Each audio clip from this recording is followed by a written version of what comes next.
வணக்கம், நான் உங்கள் பெங்களூர் தமிழன்.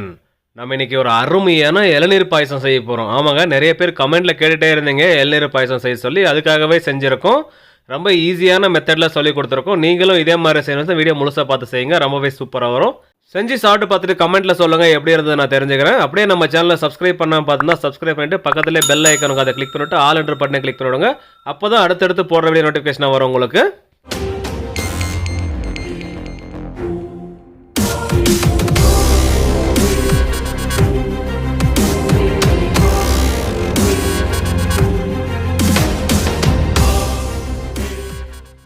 நம்ம இன்றைக்கி இளநீர் பாயசம் செய்ய போகிறோம். அதுக்காக 6 இளநீரை உடச்சி அதில் இருக்கிற தண்ணியும் தேங்காயும் ஒரே பவுலில் போட்டு எடுத்துகிட்டு வந்துருந்தோம். அதை ஸ்ட்ரெயின் பண்ணி எடுத்துகிட்டு இப்போது தண்ணி தனியாக எடுத்துக்கலாம், தேங்காய் தனியாக எடுத்துக்கலாம். இப்போ இந்த தேங்காயெல்லாம் சின்ன சின்ன பீஸாக கட் பண்ணி எடுக்கணும். அதுக்காக நம்ம எடுத்து வச்சு இந்த சின்ன சின்ன பீஸாக கட் பண்ணுறோம். அதே மாதிரி இந்த பாயசம் செய்கிறதுக்கு அந்த இளநீர் எந்த மாதிரி இருக்கணும்னா கல் தோசை பதத்துக்கு இருக்கணும். அந்த தேங்காய் அந்த மாதிரி இருந்தால் தான் அந்த இளநீர் பாயசத்தில் கட் பண்ணி சேர்க்குறப்போ அந்த சாஃப்ட்னஸோடு இருக்கும். ரொம்ப முத்தனக்காயும் எடுக்கக்கூடாது, ரொம்ப இலசம் எடுக்கக்கூடாது. நம்ம கட் பண்ணிருக்கிறத பார்த்தாலே தெரியும் உங்களுக்கு எந்த மாதிரி திக்னஸில் இருக்குது அந்த தேங்காய் நட்டு. இந்த மாதிரி பதத்தில் கேட்டு வாங்கிக்கோங்க. நீங்கள் கடையில் கேட்குறப்ப செட் தோசை பதம்னு சொல்லுங்கள், இல்லைனா தோசையோட கொஞ்சம் தப்பமாக இருக்கிற மாதிரி பார்த்து வாங்கிக்கோங்க. அப்போ நல்லாயிருக்கும் உங்களுக்கு. இந்த இளநீர் வாங்கிட்டு வர்றப்போ அந்த 6 காயோட தேங்காயும் மறக்காமல் வாங்கிட்டு வந்துடுங்க. அப்போ தான் உங்களுக்கு அதோட ஈல்டு அதிகமாக கிடைக்கும். இது ஒரு 25லேருந்து 30 பேர் சாப்பிட்லாம், அந்த அளவுக்கு குவான்டிட்டிங்க இது. நம்ம எடுத்திருந்த 6 இளநீரோட தேங்காயும் கட் பண்ணி முடிச்சாச்சு.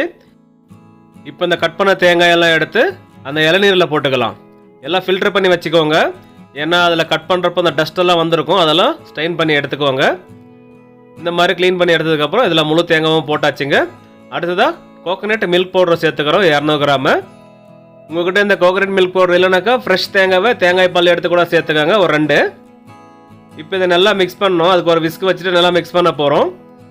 ஸ்டவ் யூஸ் பண்ணாத ஒரு பாயசம் செய்யறோன்னா அந்த இளநீர் பாயசத்தை சொல்லலாம். ரொம்பவே சூப்பராக இருக்கும். ஸ்வீட்காக மில்க் மேட் சேர்த்துக்கிறோம் 1 டின் அளவுக்கு. உங்களுக்கு ஸ்வீட்னஸ் பார்த்து தேவைப்படுற அளவுக்கு சேர்த்துக்கோங்க. இது கரெக்டாக இருக்கும் இந்த அளவுக்கு. இதை நல்லா மிக்ஸ் பண்ணணும். அப்போ தான் அந்த மில்க் மேட் நல்லா கரைஞ்சி அந்த ஃப்ளேவர் சூப்பராக கொடுக்கும். உங்களுக்கு மில்க் மேட் கிடைக்கலனாலையும் பரவாயில்ல, சுகர் சிரப் மேக் பண்ணி நல்லா ஆறுனதுக்கப்புறம் இதில் சேர்த்துக்கோங்க. இல்லைனா ஃப்ரிட்ஜில் வச்சு கூட சேர்த்துக்கோங்க. ஸ்வீட்டுக்கு தகுந்த மாதிரி பார்த்து சேர்த்துக்கோங்க. இப்போ நல்லா மிக்ஸ் பண்ணதுக்கப்புறம் பாருங்கள், சூப்பராக ரெடியாக வந்துருச்சு. இந்த சமயத்தில் ஏலக்காய் பொடி கொஞ்சமாக சேர்த்துக்கலாம், ஒரு 1/2 டீஸ்பூன் அளவுக்கு. அப்படியே நல்லா மிக்ஸ் பண்ணிவிட்டு எடுத்து ஃப்ரிட்ஜில் வச்சிடலாம் ஒரு 2 மணி நேரத்துக்கு. அப்புறமா எடுத்து சாப்பிடுங்க, அருமையாக இருக்கும், அமிர்தமாக இருக்கும். செஞ்சு சாப்பிட்டு பார்த்துட்டு கமெண்ட்டில் சொல்லுங்கள் எப்படி இருந்து நான் தெரிஞ்சுக்கிறேன். அப்படியே நம்ம செஞ்சிருந்த இளநீர் பாயசம் ரெசிபி உங்களுக்கு பிடிச்சிருந்தா இந்த video friends and family member கூட ஷேர் பண்ணிட்டு சப்போர்ட் பண்ணிட்டு வாங்க. நீங்களும் சப்ஸ்கிரைப் பண்ண வந்தால் சப்ஸ்கிரைப் பண்ணிட்டு பக்கத்தில் பெல் ஐக்கனை கிளிக் பண்ணிட்டு ஆல் என்ற பட்டனை கிளிக் பண்ணுங்கள். அப்போ தான் அடுத்தடுத்து போட நோட்டிஃபிகேஷன் வரும் உங்களுக்கு.